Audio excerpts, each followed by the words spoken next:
Guys, welcome back to my YouTube channel. If you are new here, my name is Dolak Badu. I film about faith, beauty, lifestyle, and most especially I'm taking you through my scholarship journey, how I applied for a fully funded scholarship and got a fully funded scholarship to study here in the UK.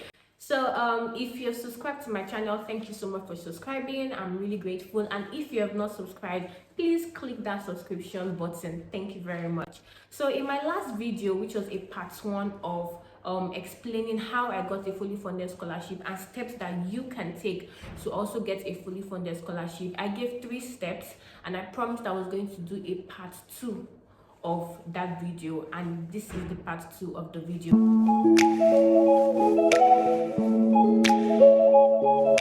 So in the first part, I talked about, the steps you need to take, which is doing your research for the scholarship, for the school, and also making sure that you fit the eligibility criteria. Now, the next step is gathering your documents. So when you're applying to a university, there are some certain documents that you are going to need. So documents like your transcript, that if you are doing your master's, your transcript, your degree certificate, you're going to need them. So scan those documents. So what I did was that I had a whole file on my phone that I named scholarship documents, so that way it wasn't scattered. I was applying to a lot of schools, so this will really help you if you're applying to many schools or applying for many scholarships. So you need to have like a file, have it in order, where all your documents are in one place, so when you're applying it can just be really smooth. So gather all your documents together. It's important that you also check the deadline for applications. So if you're applying to a university, check the deadline so that you are not trying to gather documents, trying to prepare your personal statement and all of that, only to find out that the application deadline has ended. So check the deadline. When you check the deadline, you can see how much time you have to prepare your documents and prepare your personal statements and all of that. Yes, going back to your documents, so you need your transcripts, you need your degree certificates as well. Most times you're going to be asked to submit a personal statement also as one of your documents, and then I'm going to talk about personal statements soon. And then also you might need to submit references. So most universities usually ask for references. So what are references? References are basically documents or like a letter that maybe an academic supervisor that you had, or your lecturer, or someone, or like your boss at work can literally tell the university that, oh, I know this person is competent to do a master's degree, I know this person is going to excel. Like, just basically this university wants to know, okay, there's someone that can vouch for you, that you're not going to be trouble, or that you're going to actually be able to study a master's course. So this is for master's degree, if you're applying for a master's degree. So yeah, get those references. Now, most time the references is what takes time, so that's why you need to check the deadline and prepare well ahead. Because why it takes time is because if you're trying to get, for example, let's say you have graduated since last year and you're trying to reach out to your lecturers in school to give you a reference or to write a reference letter for you, they are busy, they have classes, and also they might take time to respond to you and to send that reference to you. It's important for you to make sure that you give yourself enough time, inform them on time that, oh, you're applying, reach out to them. So basically this is what you can do if you need to get reference from the lecturer. So you can just email them, if you know their university email or their email in general. You can just say, oh, hello, so and so, introduce yourself, let them know who you are. My name is so and so person, I was your student in so and so course. If, for example, you did any university project or undergraduate projects with them, remind them about it. Oh, I'm the one that did so project with you, and now I'm applying for a master's degree, and I would like you to please write a reference letter for me that I can use to submit for this. Just be polite and everything, and respect their time boundaries as well. So after sending the email, don't keep bugging them. So if you don't get a response to their email, like let's say after a week or 2 weeks, you can send a follow-up email, but don't keep they can literally just say, what, I'm not doing this. So you have to respect their time as well, because they could be busy. So that's why I said you have to give yourself enough time for it. So email them, and if they give you a response, for example, when I was trying to gather my references, what I did was that I wrote like a kind of draft for the reference, so they can have an idea of what the university wants. So if it's just a draft, because they might wonder, okay, what they might ask, okay, what does the university want me to write about? They might, or maybe they have not written a reference before and they don't have an idea how to. So things like that could happen. So just maybe write a draft to them, let them see the draft, let them make corrections, edit it, add information they want to add, remove any information from there, and then sign it. Make sure that this reference letter is signed, and if possible, if you can, make sure that they write it on a letter-headed paper. So for example, if it's your university lecturer, let it be on a paper that has your university logo on it. It makes it more credible, and make sure that they sign. It's very important that they sign. Don't just submit a reference. The university in the UK might not think that your reference letter is credible enough if there's no signature, and most times if there's no logo on it. So make sure that you say all that to your lecturers so they can know, and make sure that you give them enough time and let them know the deadline as well. As much as they're trying not to bug them, let them also be aware of the deadline so that they also kind of work with your time so they don't delay as well. So like I said, email them if you can produce a draft for them so they can have an idea of what the university wants, or send the university link to them so that they can see the criteria for the reference. Most universities will put the criteria they want for your reference letters, or they want your lecturer or whoever is writing the reference letter to say this, to do that. So send it to them so they can have an idea about it. And if they are very busy as well, offer to write a draft and they should correct it and do any edits they need to do on it and sign. So that's it. So you need your references. Most times some schools require you to submit 2 references. So they could say that they want one from a lecturer, that's an academic reference, or maybe a professional reference, maybe one from your place of work. So it's important for you to at least have those 2. You can either have a professional, but if you're just a recent graduate and maybe you don't have any work experience or something, and of course they expect that you should have mostly academic references. Most schools hardly ask for personal references. Personal references are references from people that know you personally but are not your family members, and people that can vouch for you but are not your family members. Some schools do require you or allow you to submit such references, but make sure that you check. They will state it there. If they want 1 academic, 1 professional, or 2 academics, they will usually state it there, so you need to check it in the website. And then some schools ask you to submit a CV. Most of the schools I was applying for in 2021 and 2022 required or asked for me to submit a CV. So so if you don't have a CV, it's time for you to start gathering how you're going to write a CV. If you want me to show a whole video of how to organize your CV and make it look attractive and make it look, please let me know in the comment section below and I would make a video about that. So yes, you need a CV as well. So if you're someone that's already in the workspace already, you probably have a CV already, so just kind of fine-tune it and give it some touch and all,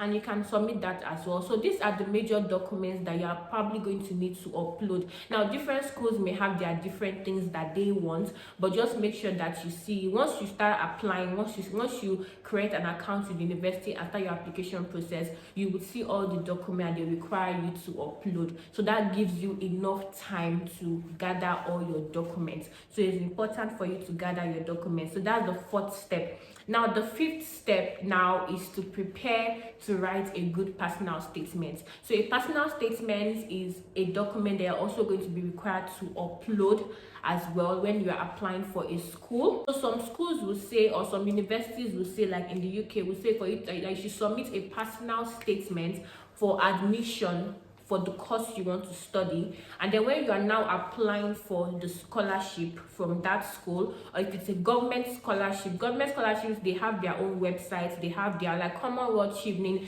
they have their own websites where you have to upload certain documents. But university scholarships you probably also upload or apply for the scholarships on their own university sites. Like my school, for example, my scholarship, for example, you first of all apply for the course, which is one of the courses that you have to have an admission for to be eligible for the scholarship. So you need to check all this information as well. It's very important. So if you apply for a course and that course is not listed as one of the courses that they are accepting to give scholarship, for students that are offering that course, then you won't be eligible to apply for the scholarship. So make sure that you check that. So what was required of me was that to get an admission first to the school. Once I get an admission for my course, and then they will send an email to students that they believe are eligible for the scholarship.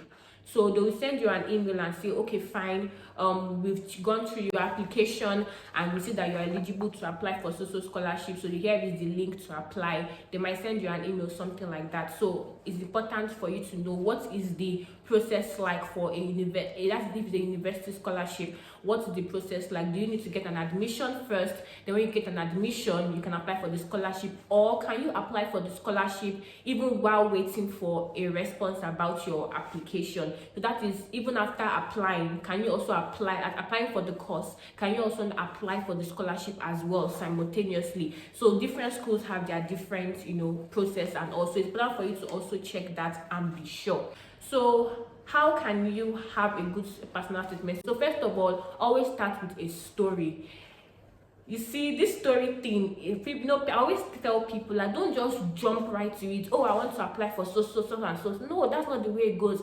Give a background story. So what prompted you, or what motivated you to apply for the course you want to study? Or if it's in the case of a scholarship or even a scholarship letter, what motivated you to want to apply for this course, and of course you need a scholarship to study that course. Start with the background story. For example, was it that something happened in your childhood? Was it that something happened in your place of work? Was it that something happened in your country? What is this background story? Give a sentimental story. Let them read it and feel like, this person really wants to get this admission, or this person really wants to get this scholarship. Start with a background story. Don't just jump right into it.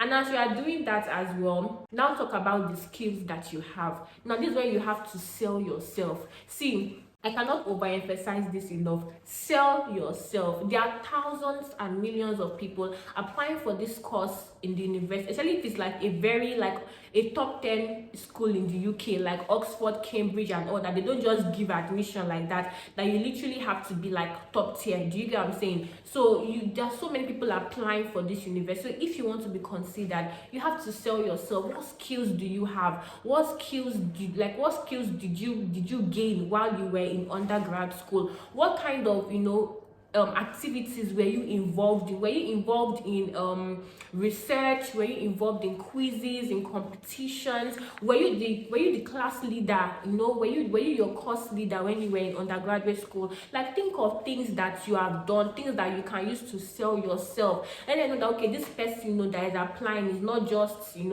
anyhow. Is someone that actually knows their onions. Is someone that actually is an excellent student. Do you get what I'm saying? So don't think that, oh, it's just admission, it's not scholarship. Even for admission as well, if you're applying for admission into a university for a course you want to study, it's important for you to also show your skills. What have you done? If, for example, you are someone that's been working for a while, what skills have you gained while you were working? Do you get what I'm saying? So sell yourself. It's very important. This is not the time for you to be humble. Little as it may be, even if you were your class captain in your university, say it. Just sell yourself. What skills do you have? Put it there in your personal statement. Another thing again that you need to put your personal statement is why, aside from your background story, why exactly are you interested in this course? So they need to see that you are a perfect fit.